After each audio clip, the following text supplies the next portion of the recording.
Hello everyone, आपका स्वागत है Delhi GK by PK sir channel पर। हमने शुरू किया हुआ है दिल्ली का आधुनिक इतिहास और स्वतंत्रता संघर्ष में योगदान।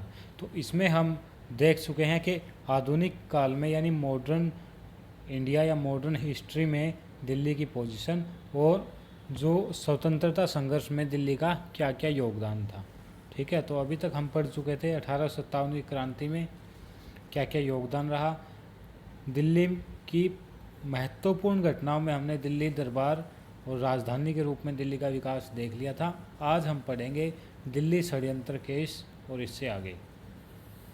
तो दिल्ली षड्यंत्र केस की अगर बात करें तो यह हुआ था 1912 में। ठीक है, इसको दिल्ली षड्यंत्र केस कहते हैं। क्योंकि उस टाइम पर इंडिया की जो कैपिटल है कलकत्ता से शिफ्ट की गई थी दिल्ली। जब कलकत्ता से दिल्ली शिफ्ट की गई थी तो एक 1912 में उस टाइम पर लॉर्ड हार्डिंग जो थे इंडिया के वायसराय होते थे, वो लॉर्ड हार्डिंग को 23 दिसंबर 1912 को चांदनी चौक में आना था। ठीक है, तो वहाँ पर प्लानिंग की गई कि चांदनी चौक पे एक बम से उसको उड़ाया जाएगा। किसको? जो उस टाइम पर दिल्ली के वायसराय थे, इंडिया के वायसराय थे, लॉर्ड हार्डिंग। ठीक है, हुआ क्या? राज बिहारी बोस के नेतृत्व में दिल्ली में क्रांतिकारी समितियों का गठन हुआ, जिसमें एक अध्यापक थे Amir Chand, Cambridge mission high school Delhi के, और JN चटर्जी और दीनानाथ ने सहयोग दिया था। और जो बम फेंका गया वो लॉर्ड हार्डिंग और उनकी वाइफ लेडी हार्डिंग पर फेंका गया। कब? जब वो हाथी पर सवार होके एक समारोह में जा रहे थे चांदनी चौक पर। और जब बम फेंका गया तो बम का क्या हुआ, निशाना चूक गया, जिससे क्या हुआ, ये लॉर्ड हार्डिंग और लेडी हार्डिंग दोनों बच गए। इनको केवल चोटें आई और जो हाथी को चला रहा था महावर, उसकी मृत्यु हो गई।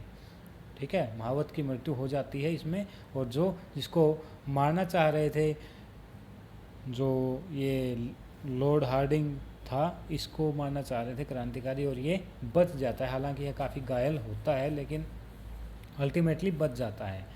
ठीक है, फिर क्या होता है, फिर अंग्रेज़ सरकार पकड़ती है क्रांतिकारियों को। पकड़ने के लिए फिर काफ़ी फोर्स तो ऑलरेडी इसके साथ होती ही है।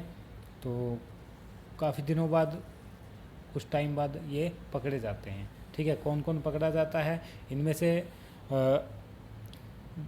जो मेन थे अमीर चंद, ठीक है, और JN चटर्जी, दीनानाथ, ठीक है, ये सब पकड़ लिए जाते हैं। कुल मिलाकर टोटल 23 जो है 23 क्रांतिकारी पकड़ लिए जाते हैं। और जो ये मेन थे रास बिहारी बोस, इन्हीं के नेतृत्व में ये हुआ था। वो किसी तरह बचकर जापान चले जाते हैं। ठीक है, फिर इन पर केस चलता है। केस में इनको काला पानी की सज़ा होती है, लेकिन अंग्रेज़ सरकार क्या करती है, हाई कोर्ट में दोबारा अपील करती है और इनको मृत्यु की सज़ा यानी फांसी की सज़ा दिलवाती है। ठीक है, तो हुआ क्या फाइनली, फिर मई 1915 में अवध बिहारी, बाल मुकुंद और अमीर चंद, इनको अम्बाला में फांसी दे दी जाती है। और जो मुख्य आरोपी नेता रास बिहारी बोस थे, वो जापान चले जाते हैं। तो ये था दिल्ली षड्यंत्र केस। ठीक है, 1912 में हुआ था। उसके बाद देखते हैं नेक्स्ट है रोलेट विधेयक या फिर रोलेट एक्ट। ठीक है, रोलेट एक्ट का जब भी आप नाम सुनते हो तो आपके जहन में एक चीज़ आती होगी, क्या? जलियांवाला बाग हत्याकांड। तो ये कैसे रिलेटेड है? तो सबसे पहले रोलेट एक्ट को काला कानून भी कहा जाता था। बिना वकील, बिना दलील, बिना अपील का कानून भी कहा जाता था। हुआ क्या था, 18 मार्च 1919 में रोलेट विधेयक जो है पारित हो गया था सरकारी और वायसराय के मतों से। ठीक है, जब ये पारित हो गया था तो इसकी कुछ कंडीशंस थी, यानी कि इसमें कहा गया था कि किसी भी भारतीय को कभी भी उठाकर जेल में डाल दिया जा सकता है। उस पर किसी भी मुकदमा चलाने की ज़रूरत नहीं है। ठीक है, किसी को कोई मुकदमा नहीं चलाना, और कहीं पर भी वह अपील नहीं कर सकता। सरकार जिसको चाहे प्रेस की स्वतंत्रता का अधिकार जिससे चाहे छीन सकती है, और जब चाहे किसी भी भारतीय को कारावास की सज़ा दे सकती है या फिर देश से दे सकती है या देश निकाला दिया जा सकता है। तो ये सब था रॉलेट एक्ट में, जिसको काला कानून के नाम से जानते थे। ठीक है, अब इसके विरोध में क्या हुआ पूरे देश में, इसके विरोध में क्या हुआ पूरे देश में लोग भड़क गए और जगह जगह पर आंदोलन होने लगे। ठीक है, और इस टाइम पर इसके विरोध में एक चीज़ और हुई थी, जो शाही विधान परिषद के सदस्य थे, उसमें से 4 सदस्यों ने त्यागपत्र दे दिया। वो 4 सदस्य कौन थे, जिनमें से 2 नाम इम्पोर्टेंट हैं, कांग्रेस के पंडित मदन मोहन मालवीय और मुस्लिम लीग के अध्यक्ष मोहम्मद अली जिन्ना। ठीक है, इन्होंने त्यागपत्र दे दिया था जो शाही विधान परिषद थी वहाँ से। ठीक है, फिर जगह जगह पर जुलूस और हड़तालें होने लगी, प्रदर्शन होने लगे। उस टाइम पर क्या था, महात्मा गांधी भी भारत में आ चुके थे और महात्मा गांधी जो चंपारण वगैरह में, अहमदाबाद, खेड़ा, वहाँ पे सत्याग्रह कर चुके थे। ठीक है, अब महात्मा गांधी को भी इसमें इन्वॉल्व किया गया, उन्होंने भी हड़ताल की और महात्मा गांधी ने कहा कि हम इसको सत्य और अहिंसा से निपटेंगे, इस एक्ट को भी। ठीक है, लेकिन होता क्या है, फिर इसमें हिंसा हो जाती है और महात्मा गांधी इस कानून को फिर वापस ले लेते हैं। ठीक है, और इसी बीच क्या होता है, पंजाब में 13 अप्रैल 1919 को एक बहुत बड़ी मीटिंग हो रही होती है जलियांवाला बाग में।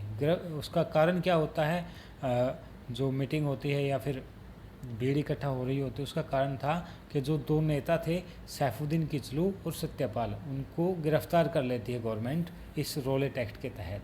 ठीक है, तो उसके गिरफ्तारी के विरोध में जलियांवाला बाग में भीड़ इकट्ठा हो रही थी और उस भीड़ में क्या हुआ, जो वहाँ पर फौजी कमांडर जनरल डायर थे, उसने गोली चलाने का आदेश दे दिया और एक ही गेट था और वहाँ से पूरी अंधाधुंध गोलियाँ बरसा दी, जिससे क्या हुआ, हज़ारों निर्दोष लोग मारे गए। ठीक है, तो यह घटना भी एक मतलब भारत के इतिहास में बहुत क्रांतिकारी घटना है, 13 अप्रैल 1919 का दिन। इसके अलावा 30 मार्च को क्या हुआ था, 30 मार्च को दिल्ली के भाई मती दास चौक यानी फव्वारा पर रॉलेट एक्ट के विरोध में एक बड़ी आम सभा का आयोजन किया गया। इसमें हकीम अजमल खान और गांधी जी ने इसको संबोधित किया था। लगभग 30,000 लोगों ने इसमें भाग लिया था। 7 अप्रैल को दिल्ली में गांधी जी प्रवेश करना चाहते हैं, लेकिन उसको पलवल के निकट फिर गिरफ्तार कर लिया जाता है। ठीक है, और गिरफ्तार करके गांधी जी को मुंबई ले जाया जाता है। इस समय दिल्ली उपद्रवों का केंद्र बन गई थी और यहीं से पंजाब और उत्तर प्रदेश के अन्य भागों में आंदोलन फैलता था। तो दिल्ली के पर्सपेक्टिव से यह है, महात्मा गांधी जी दिल्ली में 7 अप्रैल 1919 को प्रवेश करने की कोशिश कर रहे थे, लेकिन हरियाणा में पलवल के पास उनको गिरफ्तार कर लिया जाता है। ठीक है, चलते हैं आगे। नेक्स्ट है खिलाफत आंदोलन। दिल्ली जो है खिलाफत आंदोलन का महत्वपूर्ण केंद्र थी। सितंबर 1999 में अली बंधुओं ने एक खिलाफत कमेटी खुद्दाम ए कावा का गठन किया था और 17 अक्टूबर 1919 को खिलाफत दिवस भी मनाया था।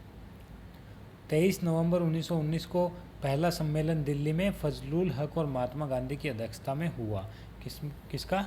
खिलाफत आंदोलन। ये हम किसके बारे में पढ़ रहे हैं? खिलाफत आंदोलन दिल्ली में।